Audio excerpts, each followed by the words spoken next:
Oromoo keessatti bakka walaloon bakka inni qabun isi yaadachiisuu barbaada. Seenaan Oromoo kan inni abbaadhaa ilmatti haadhaa hintalatti darbu walaloodhaan. Gaafuma waraana irratti caphanillee capha gaafasiisana waraana gaafasiisana walaloodhaan hambisan dhaloota itti aanuuf. Duula soraa sadeenii gaafa soraa sadeen duulan soraa guyyoo soraa sadeen duulli gaafa sanaa duula soraa sadeenii jedhama. Nama takkichatu duula sanarraa hafe. Duula gubbaatu dhumate. Duulli gubbaa dhumateeti namni tokko keessaa gale. Dur yoo duulanii galan namni walaloodhaan geerarsaan waan duulli ta'e hima. Gaafas jaldeessa namni jedhan duula sanarraa hafee gale. Duulliin hafne duulliin galle akkamitti geeraruu? Keessaa immoo tokko galan oolle akkamitti geeraruu dhiisuu jennaan geerare jedhaniin.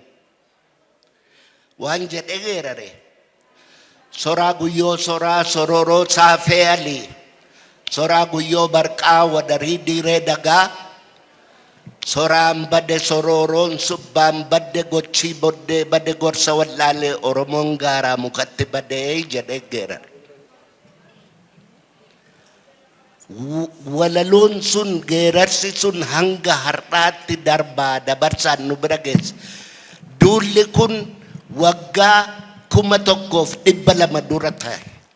Duula soraa sadeenii jaar. Areeroo boosaroo waan jedhe waanuma Oromoo kana laalee kan areeroo boosaroo waggaa 200 wayi dura waggaa 270 wayi.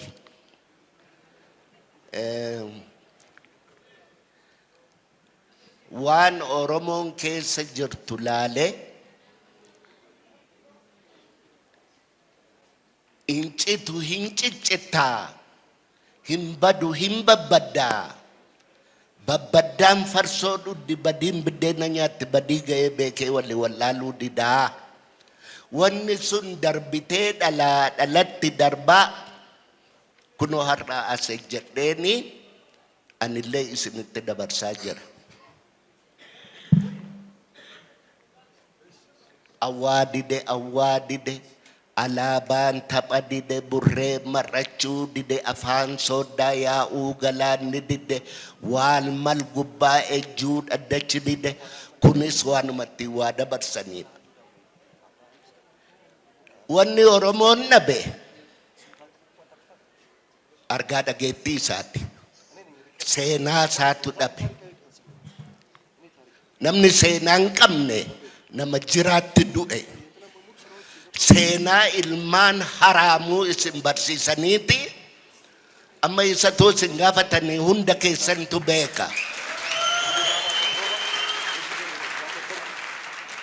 Kan Oromoo yoo isin gaafatan garuu waan himtan hin qabdan. Walaloon waan ittiin seenaa dabarsanidha. Sheekh Abdul Shukur seenaa dubbii seenaa kana lafa barbaadu keenya kitaaba keessan jiru gaaf tokko waan jedhe Sheekh Abdul Shukur gariin keessan warri Arsii taatan hin beektu ta'a nama kan. Yaa aduu nuu kennimee oduun duraan jirtu waasi jalaan badduu ka halkanii guyyaa alama naannoytuu jedheeti. Kan Oromoo kana silaa namni hin beeku ka halkanii guyyaa alama naanna'u aduudha. Aduumee nuu kenni hin beeytaayi seenaa Oromoo kana nu dhageessisii jennaan aduun homaa himuu didde. Seenaa duraan jirtu aduun silaan himtu mee onneedhuma keenya kana foon diqqaa nafa keenya keessa jiru kana onneedhuma keenya haa gaafannu jedhe. Yaa onnee ka zabanuu rafne ka dirrisuu malee dadhabbii ni manne dhalootarraa qabdee hanga du'aatittu waaqatu si uumee jedhu siin jedhe dhaabbadhu siin jedhaa guyyaa ofii fedhe fedhii isaa malee ofiin hin dhaabbattu jedheetii onneedhuma isaatti deebi'ee onnee isaa gaafate waa'ee Oromoo.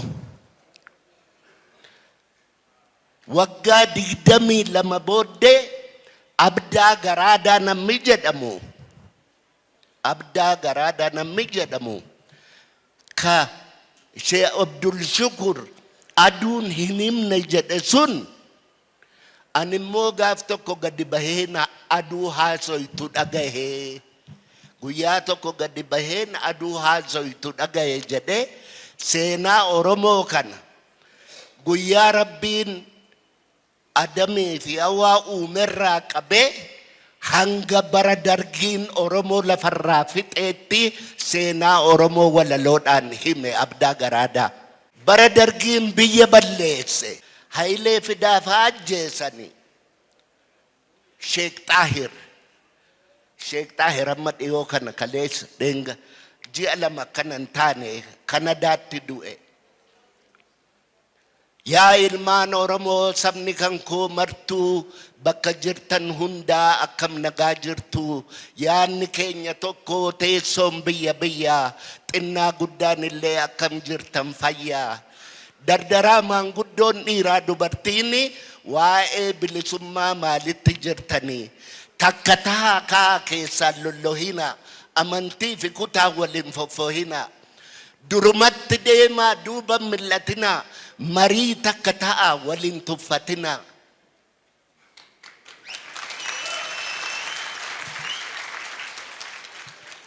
Bismillahi jedhen karaa koo calqaba yaa Waaqayyo jechaan ganaa koo ol qaba nuutumsi jedhaani irreen keetu jaba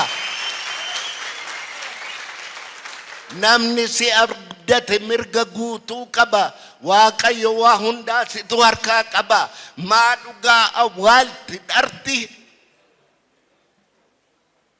nu galchi biyya keenyatti ka jedhe